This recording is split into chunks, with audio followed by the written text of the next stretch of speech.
In this video, I'm going to show you how to add antifreeze to your radiator. I'm currently working on a 2007 Chrysler Town & Country, but this is going to work for a multitude of vehicles. In my specific situation, I had a hose that connects the engine to the radiator. I had this explode and fluid came out. Not all of it, but a large amount did. So I need to add more to my empty radiator and run the system so that it can level off again. So the first step is make sure your engine is cold. And if you want to get access to your radiator, you're going to take this off.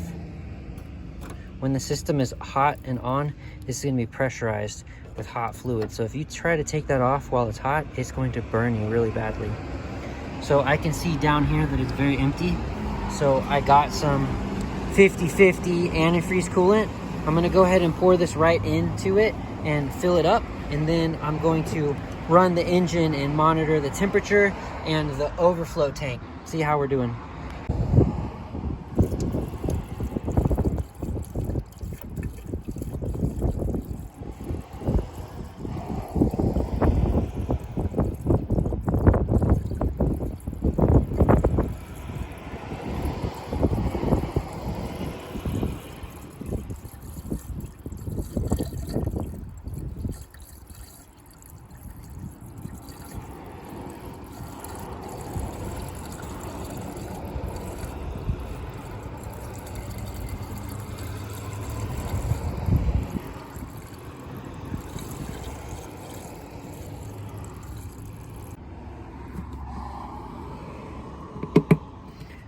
Okay, I put my whole gallon in there.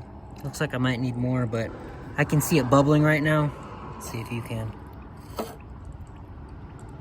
I can see it bubbling right now, and that's it kind of going through all the different channels inside of the radiator and filling all those voids.